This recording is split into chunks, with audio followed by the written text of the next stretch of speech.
Hey y'all, welcome to Kamira's Kitchen.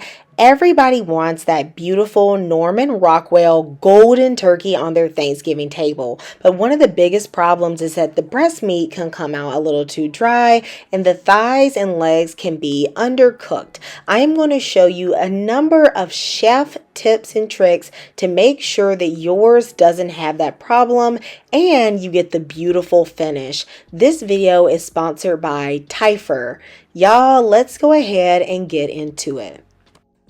Now that my turkey is dry, we are going to dry brine it. This is going to give us a beautiful skin.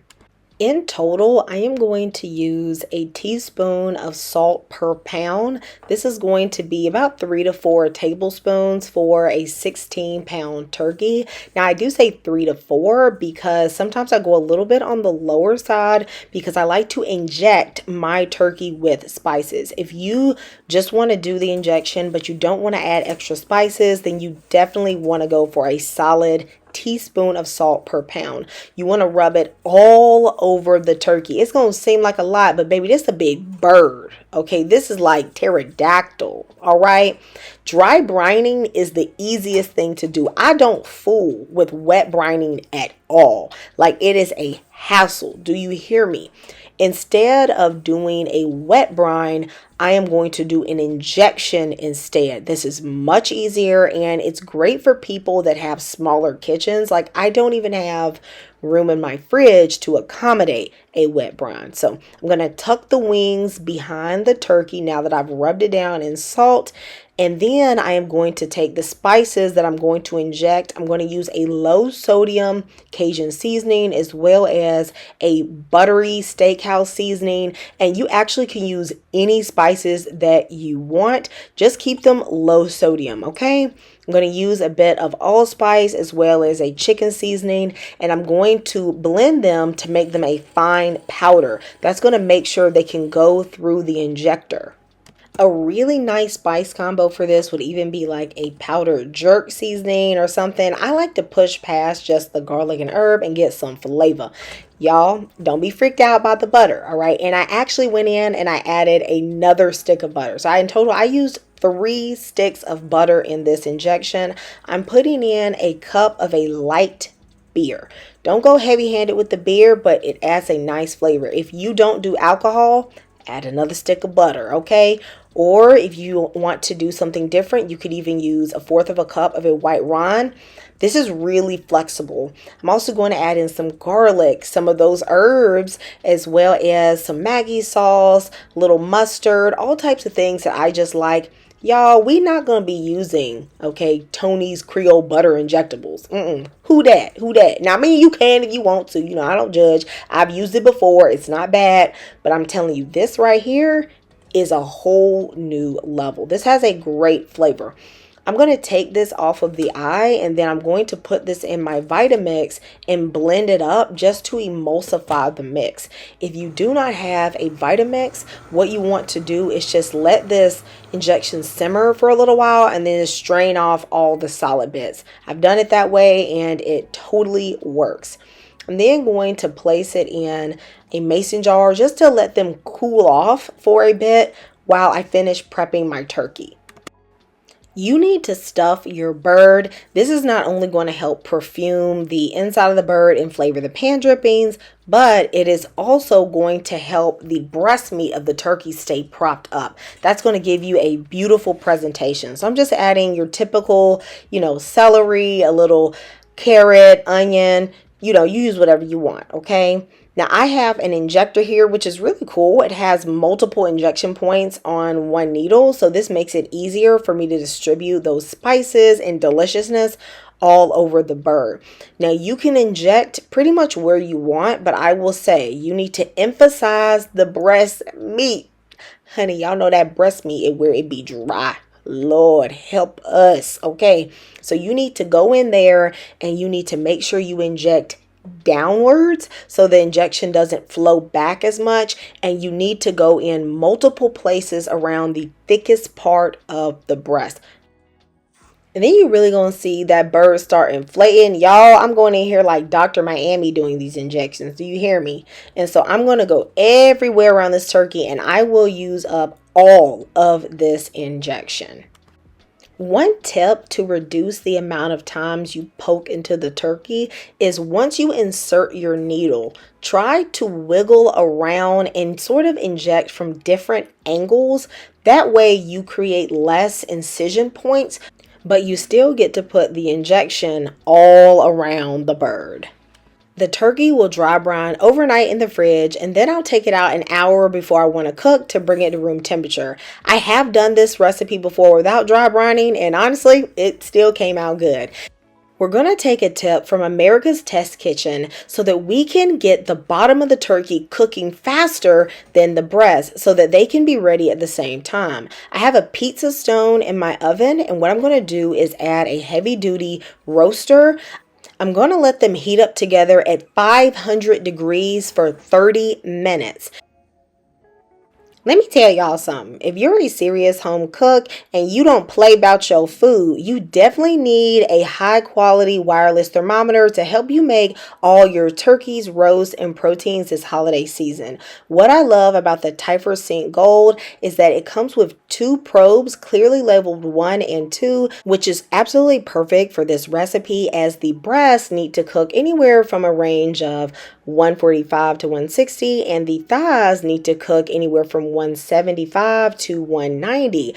Unlike other wireless thermometers, the Thyme Gold is powerful. You do not need your phone to keep up with the timing. The base will do it all. And this will keep a strong connection up to 3,000 feet. You're even going to see me go outside and I'm still going to have that connection, honey. I also love that it's going to alert me when both the breast and the thigh are ready, which should be at about the same time. The probes also have 6 sensors running throughout so you can get the most accurate temperature for your food. Run over to the links in the description box and use code Kamira15 to get 15% off on top of the Black Friday deals that are already running. This next part is a tip from Julia Child. You know the secret to everything Julia Child does is literally butter, butter, butter. So I saw her soak a cheesecloth in butter and wine, but I decided to just use a little bit more of that beer I had. This step is actually optional because instead of using a cheesecloth, you could just cover your turkey all with foil and a compound butter, and that will work as well. But I wanted to give this a try and I actually use a flour sackcloth, which is super cheap. It's like $1 and you can wash it and reuse it. This should reduce you having to baste the turkey very often and it also contributes to that golden brown color. The one thing I would have done differently since the flour sackcloth is a little bigger than most cheesecloths is I either would have cut it or just pulled it really tight around the skin of the turkey. But either way, it actually did its job, so you don't see that I have to baste very often. I can kind of set it and forget it. But even with the probes covered by the cheesecloth, and then you're also going to see that I'm going to put a piece of foil over the top, which will go over the top probe. The Thyme Gold is still going to keep a strong connection, even covered and in the oven. So no more lost connections with this product. My turkey roaster is now piping hot. It is literally 500 degrees. Okay, and what's going to happen is that once I put a little bit of this avocado oil on the bottom, you're going to see it start to shimmer. This is going to start to sear the bottom and get the bottom of the turkey cooking faster. That way the breast and the dark meat should be ready about the same time. If you don't have a pizza stone, then I would suggest just heating up your heavy duty roaster in the oven at 500 degrees for 30 minutes. And hopefully that should help you get that good sear and jumpstart the bottom of your turkey. But I'm going to place mine right back on the stone and then I'm going to turn the oven down to 425 degrees. for 25 minutes just to give that dark meat more of a jump start.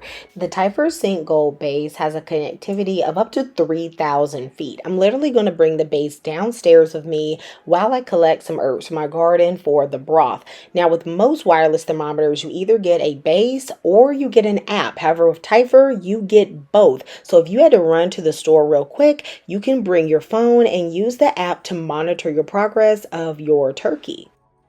It's been 25 minutes and I'm going to take the foil off of the top of my turkey and I'm going to reduce the temperature down to 325 degrees. I'm going to cook it until I'm getting the ready signal from both the first and the second probe on my Typhus St. Gold. Remember, it's okay to cook the breast to 150, even 160 max because of the carryover temperature. All right, now I'm going to prep a few vegetables for that stock. I'm just going to use some celery and carrot and a little bit of onion. I'm going to brown them in my air fryer. Now you could add these vegetables to the turkey, but I like to get this stock made ahead of time. Like I want to keep everything moving. You know what I mean? So I'm just going to brown the giblets and the turkey neck in the air fryer for a few minutes until it gets a little bit of color on it. You don't really have to baste your turkey if you decide to use the flour sackcloth because all that butter is trapped in the cloth, so it's staying on the turkey. However, I do have some of that mixture left, so at the 1.5 hour cook time point, I'm going to just add the rest on here. If you're using the foil method with compound butter, then just get some drippings from the bottom of the pan and you can just baste your turkey at this point and then just pop it right back into the oven until it is almost done. Now my giblets have browned. I'm going to slide them into my Instant Pot. I'm not going to waste any flavor. All right, so I am going to add some water into my air fryer and get all the little drippings and throw that into my Instant Pot too. I'm just going to pressure cook this with a few herbs for about 20 minutes. That's going to break down that turkey neck, and by the time my turkey is done, I will be ready to immediately go ahead and start making that delicious brown gravy. If you don't have an Instant Pot, just let all of this simmer on the stove. Now it's the last 30 minutes of the cook time and I'm going to take off the cheesecloth. I really want to make sure I get that golden color, so I'm going to remove it, and as you can see, it has actually been browning a bit, but it's been browning in a very controlled way. If you just let your turkey cook uncovered the whole time, it just gets really burnt looking, in my opinion. If you have the foil, then you just take the foil off now, okay?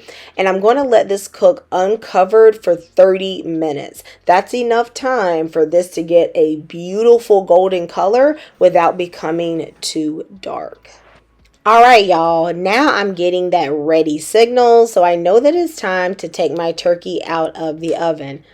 Y'all, this is the most beautiful Thanksgiving turkey I have ever made, and this was so easy.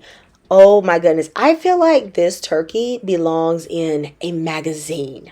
Okay, do you hear me? Like, I feel bougie right now, but you can't cut into it immediately or else all the juices is going to run out. You have to let this turkey sit for at least 45 minutes to an hour. While it is sitting, I'm just going to take out those pan drippings and just stick this in the fridge for like 10 minutes or so just to cool off a bit. And then I'm going to strain out my giblets and that broth so that I can make a brown gravy. I'm going to keep that turkey neck because I actually want to put the meat. Okay, y'all know if you in the South, you put that meat in that gravy. Okay, you don't have no smooth brown gravy really. You know, you have the giblets, you have everything up in there. So I'm going to take off the seasoned butter from the top and I'm going to use this to make the gravy. I only scooped off maybe about half of a cup at most, a fourth to half of a cup of the fat. You don't need to use all of it unless you just want to make a ton of gravy, which you definitely can. Into this, I'm going to put about a fourth of a cup of flour and I'm going to let it cook for about a minute on low. constantly stirring it until it is lightly golden brown. Then I'm going to add in all of the pan drippings as well as the stock that we made from that turkey neck. There's not going to be enough pan drippings to use alone, but the pan drippings have that concentrated flavor. So you definitely want to use all of them. That stock is going to add that nice richness from the bones of that turkey neck and all the flavors of the herbs and everything that we used. You want to mix this together and add enough stock until you get your desired consistency. And then you want to pick off all the meat on that turkey neck. And y'all, I'm country, so I'm even going to chop up some of the giblets and throw that in there too. And then you're going to have the most delicious brown gravy. At this point, you can adjust the taste. I'm going to add a little bit, just a little bit of, chicken bouillon. But honey, that was all it needed. This was perfect and good to go. The good thing about using this recipe is that, y'all, the gravy is just a compliment because the turkey is juicy. Okay, do y'all see that river butter coming down? Hallelujah. All right. The meat is just buttery and delicious. Let me know if you're going to try this recipe, and I'll see you next time in Kamira's Kitchen. Goodbye.